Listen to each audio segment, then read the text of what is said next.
SAW kepada kita, yaitu untuk membahagiakan saudara sesama muslim kita dengan cara apapun itu, untuk agar kita berusaha membahagiakannya. Mengapa demikian? Karena di saat kita membahagiakan saudara muslim, maka di situ terdapat apa yang telah dijanjikan oleh Nabi SAW yang pahalanya sangat begitu besarnya.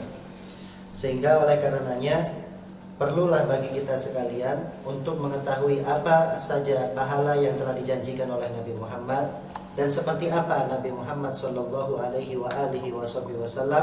memberikan pelajaran kepada kita semua untuk bersama-sama ta'zim, untuk sama-sama membahagiakan saudara kita sesama muslimnya. Sebagaimana satu kejadian yang pernah menimpa kepada Nabi Muhammad SAW, kejadian ini sangat syarat di dalamnya untuk mengajarkan kepada kita semua agar kita perhatian terhadap bagaimana keadaan hati saudara muslim kita. Hendaknya kita membahagiakannya, menjaganya, jangan sampai menghancurkan hati daripada saudara kawan kita sesama muslimnya. Ja'a rajulun ilan Nabi sallallahu alaihi wasallam. Pernah sewaktu-waktu datang seseorang itu kepada Nabi Muhammad sallallahu alaihi wasallam. Seseorang tersebut faqala, berkata kepada Nabi Muhammad sallallahu alaihi wasallam, "Ya Rasulullah, asaitu fatahhirni." Aku telah bermaksiat ya Rasulullah, maka sucikan aku ya Rasulullah. Qala, maka Nabi SAW berkata kepada orang tersebut, "Wama isyanuka?" Apa maksiat kamu? Qala, orang tersebut berkata, "Astahi min an aqul ya Rasulullah." Aku malu untuk menceritakan maksiat yang sudah aku perbuat. Faqala Rasulullah SAW, maka Nabi Sultan berkata kepada orang tersebut, "Atastahi minni an tukhbirani min danbika an danbika?" Apakah kamu malu untuk menceritakan kepada aku dosamu? Walam tastahi min Allah, dan engkau tidak malu terhadap Allah Subhanahu wa ta'ala. Wa huwa yarab, sedangkan dia Allah Subhanahu wa ta'ala memandangmu. Sedangkan dia Allah Subhanahu wa ta'ala mengetahui kapan kamu bermaksiat, engkau dalam keadaan seperti apa, Allah ta'ala mengetahui, tapi kamu tidak malu. Kum fakhruj min indi hatta la tanzilan naru alaina. Kemudian Nabi mengusir orang tersebut. Jadi ada seseorang datang kepada Nabi Muhammad mengakui akan satu dosa yang telah diperbuatnya, dipinta oleh Nabi Muhammad untuk menceritakan dosanya, dia enggan untuk menceritakannya.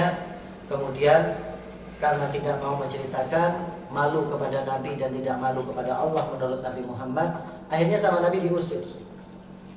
Diusir oleh Nabi SAW. Apa kata Nabi? "Keluar kamu dari tempatku sebelum Allah Ta'ala menurunkan api dari langit untuk tertimpa ke dalam rumahku."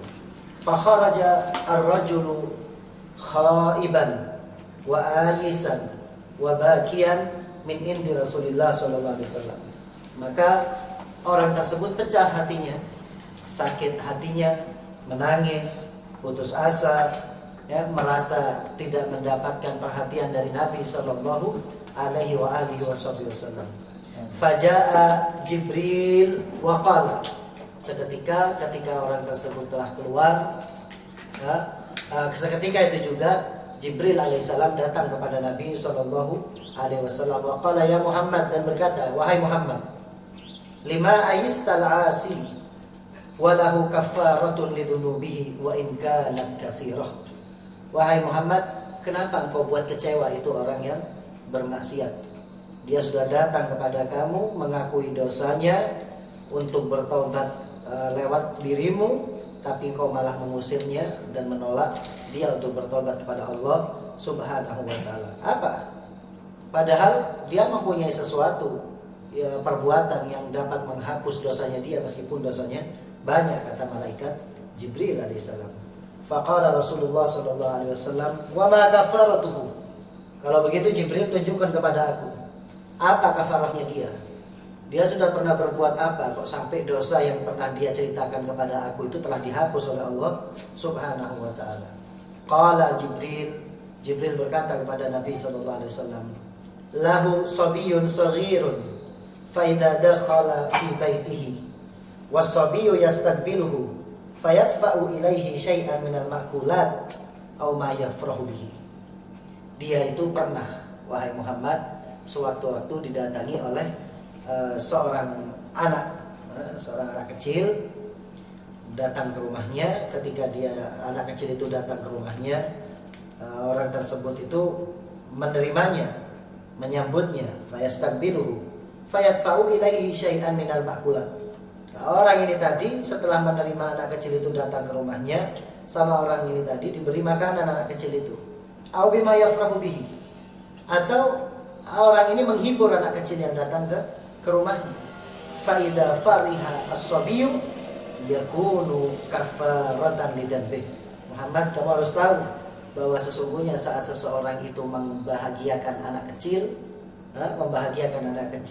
maka saat dia membahagiakan anak kecil itu, seketika itu juga prosesnya dia membahagiakan anak kecil, saat itu juga adalah proses dia untuk menghapus dosa-dosa yang pernah dia perbuat. Nah, daripada kejadian ini mengajarkan kepada kita bagaimana saat seseorang itu hanya membahagiakan anak kecil saja dengan memberikan makanan, permen, menghiburnya, menyenangkan anak kecil itu, mengajak bermain, kemudian mendengarkan saat anak kecil itu sedang bercerita.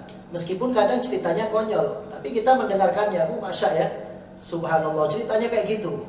Kayak gimana filmnya yang kamu lihat? Kita hanya menanggapinya cerita-cerita konyolnya dia. Ternyata di belakang itu merupakan kafarah, kata malaikat Jibril kepada Nabi SAW, yang dapat menghapus dosa-dosa yang pernah diperbuat oleh seseorang. Nah, ini di sini satu pelajaran penting bagi kita semua, bahwa kepada anak kecil saja kita dianjurkan untuk membahagiakannya agar menjadi perantara pengampunan dosa yang sudah pernah kita perbuat. Lantas bagaimana kalau yang kita hadapi itu orang yang lebih tua daripada kita atau seusia dengan kita, atau meskipun di bawah kita selisih beberapa tahun saja. Jadi siapapun yang ada di sekitar kita, bahagiakan mereka, entah dengan apapun itu. Kita gak punya harta, gak bisa menyenangkan orang dengan harta kita, kita senangkan dengan kata-kata kita. Kita senangkan dengan kata-kata kita. Kalaupun enggan untuk berbicara, kita senangkan mereka dengan senyum kita. Karena seperti apapun kita setiap daripada perorangan itu pasti akan mampu untuk membahagiakan siapapun yang ada di sekitarnya. Siapa orang yang punya harta, bahagiakan dengan hartanya. Yang punya pangkat, bahagiakan dengan pangkatnya. Yang punya kekuatan, bahagiakan dengan kekuatannya. Ketika melihat seseorang yang membutuh pertolongan, kita bantu dia dengan tenaga kita. Jadi jangan hanya fokus untuk menyenangkan dirinya sendiri, tapi Nabi SAW mengajarkan kepada kita semua untuk mampu dan bisa membahagiakan siapapun yang ada di sekitar kita. Bagaimana kemarin dikatakan bahwa jabaru khatiri muslimin afdalu minas shalah fi jawfil Ka'bah. Ya, jabar khatir, membahagiakan hati orang muslim itu lebih afdal daripada sholat di tengah-tengah Ka'bah. Kita untuk sholat di sekitar Ka'bah saja, untuk sholat di sekitar Ka'bah itu kita butuh biaya yang besar, Tapi saat kita membahagiakan orang lain, di situ Allah Ta'ala menjanjikan pahala yang lebih besar daripada sholat di tengah-tengahnya Ka'bah atau di dalamnya Ka'bah. Lebih afdal membahagiakan hati orang lain. Buat apa sholat di dalam Ka'bah? Mampu umrah setiap tahun, haji setiap tahun, atau umrah setiap bulan, tapi mulutnya sering nyakiti orang. Kegiatannya sering membuat hati orang sakit. Maka yang seperti itu lebih parah, kata Nabi. Kebalikannya, siapa orang yang sering menghancurkan hati sesama muslimnya, maka dia sama seperti dengan menghancurkan Ka'bah. Ya, ini pelajaran yang perlu untuk kita tekankan di dalam keseharian kita. Al-mizah jaizun min ghairi katibin, bal huwa matlubun ma'al ahli wal atfal li idkhali sururi alaihim. Terutama kepada keluarga, pada istri, pada anak, kita dianjurkan untuk menyenangkan mereka. Ajak bercanda mereka. Selama bercandanya kita jangan dicampur dengan kebohongan. Kita bercanda sejauh sewajarnya saja. Bahagiakan mereka, jadikan mereka tertawa, jadikan mereka terbahak-bahak. Gak masalah, kita bahagiakan mereka.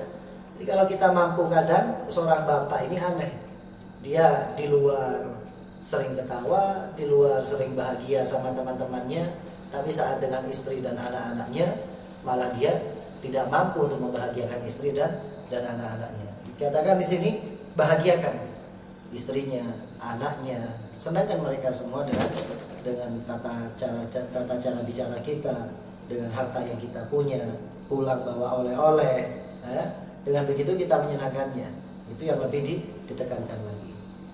Inkibadu 'anin nas maksabatun lil adawah wal inbisatu ilaihim majlabatun likurna isu, fakun bainal munqabidi wal munbasiti. Orang yang sering menggenggam hartanya, maka dia rata-rata dibenci oleh siapapun yang ada di sekitarnya. Dan sedangkan saat seseorang itu rutin untuk memamerkan apa yang dia punya, kemudian dia tidak membagi-bagikannya, maka yang sedemikian itu merupakan satu hal yang menjadikan sakit hati bagi orang-orang yang tidak mampu. Maka harus kita mampu lah saat kita punya harta, kita juga tidak memamerkannya di hadapan orang-orang fakir miskin, sehingga menghancurkan hati fuqara dan masakin. Walhasil Nabi SAW sangat memperhatikan hubungan kita dengan sesama manusia. Idza aradta an takhruja ila makan fahmil kitabaka ma'ak illa an takuna inda ahadin minal ikhwan. Ini dikatakan Habib Umar bin Abdurrahman Al-Abbas, beliau berkata, kamu kalaupun tekun belajar, saking tekunnya kamu belajar sampai kemana-mana kamu bawa kitab misalnya, sana mutolaah, sini hafalan, sana hafalan. Tapi saat kamu duduk dengan saudara-saudaramu, duduk dengan teman-temanmu, tutup kitabmu, jangan dilanjutkan lagi untuk dibuka.